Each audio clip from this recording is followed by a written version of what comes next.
ಏನಾಯ್ತು ಮಂತ್ರಿ? ನಿನ್ನ ರೋದನಕ್ಕೆ ಕಾರಣ ಗಂಧರ್ವ ಸೇನರು ತೀರಿಕೊಂಡರಂತೆ. ಗಂಧರ್ವ ಸೇನರು ತೀರಿಕೊಂಡರೆ ಈ ಒಡ್ಡೋಲಗವನ್ನು ಇಲ್ಲಿಗೆ ಪರಿಸಮಾಪ್ತಿಗೊಳಿಸಿ ಗಂಧರ್ವ ಸೇನ ಆತ್ಮಶಾಂತಿಗಾಗಿ 4 ದಿನಗಳ ಕಾಲ ರಾಜಾಂತ ಶೋಕಾಚರಣೆ ಮಾಡಿ ರಾಜ ಬಿಟ್ಟರೆ. ಹೇಳಿ ಪ್ರಭು. ಮಂತ್ರಿ ಆರೈಕೆಗೆ ವೈದ್ಯರನ್ನು ಕರೆಸಿ ಉಪಚರಿಸಿ ನಾನು ಅಂತಃಪುರಕ್ಕೆ ಹೋಗಿ ರಾಣಿಯರಿಗೆ ಈ ವಿಷಯವನ್ನು ತಿಳಿಸುತ್ತೇನೆ. ಆಗಲಿ ಪ್ರಭು.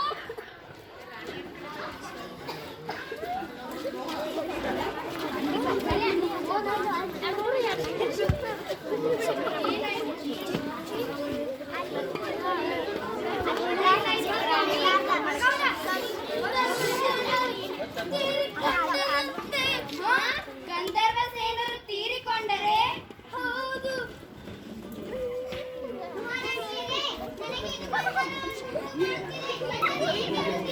ಗಂಧರ್ವ ಸೇನರು ತೀರಿಕೊಂಡರಂತೆ.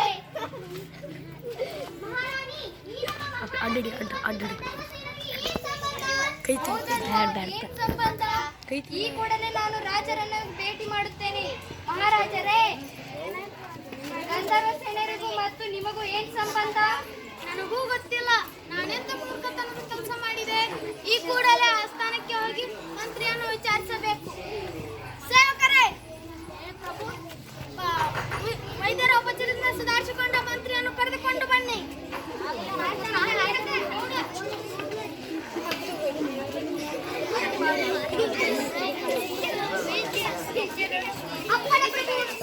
ಮಂತ್ರಿಗಳೇ, ಯಾರು ಈ ಗಂಧರ್ವ ಸೇನ? ನನಗೂ ತಿಳಿಯದು ಪ್ರಭು. ಬಡಿಯ ಮುಖ್ಯಸ್ಥ ಹೇಳುತ್ತಿದ್ದ, ಅದನ್ನು ಬಂದು ನಿಮ್ಮ ಮುಂದೆ ಹೇಳಿದೆ. ಬಡಿಯ ಮುಖ್ಯಸ್ಥನನ್ನು ಕರೆದುಕೊಂಡು ಬನ್ನಿ. ಬಡಿಯ ಮುಖ್ಯಸ್ಥ, ಗಂಧರ್ವ ಸೇನ ಯಾರು?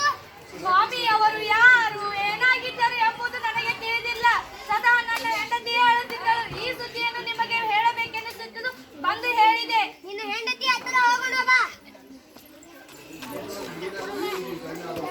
ಯಾರು ಈ ಗಂಧರ್ವ ಸೇನ? ಸ್ವಾಮಿ, ಗಂಧರ್ವ ಸೇನ ಯಾರು, ಏನಾಗಿದ್ದರು ನನಗೂ ಗೊತ್ತಿಲ್ಲ. ಕೆರೆ ಹತ್ತಿರ ಸ್ನಾನ ಮಾಡಲಿಕ್ಕೆ ಹೋಗಿದ್ದೆ. ಆಗ ಮಡಿವಾಳತಿ ಗಂಧರ್ವ ಸೇನ ತೀರಿಕೊಂಡರೆ ಎಂದು ಬಾಯಿ ಬಡಿದುಕೊಂಡು ಅಳತೊಡಗಿದಳು. ಅದನ್ನು ಬಂದು ಗಂಡನಿಗೂ ಹೇಳಿದೆ. ಮಡಿವಾಳತಿಯ ಹತ್ತಿರ ಎಲ್ಲರೂ ಸರಿ ಹೋಗೋಣ ಬನ್ನಿ.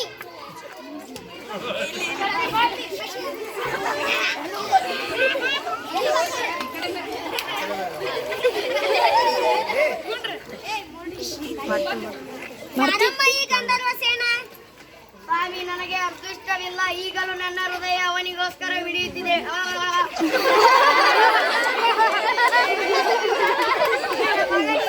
ಮುಂದಿನಿಂದ ಸಾಕಿದ್ದೆ. ನಮ್ಮ ಎಲ್ಲ ವ್ಯವಹಾರಗಳನ್ನು ನೋಡಿಕೊಳ್ಳುತ್ತಿದ್ದ.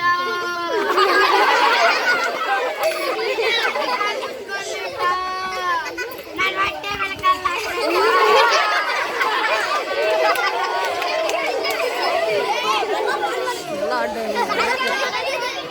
ಎಲ್ಲ ಬರ್ಬೇಕು.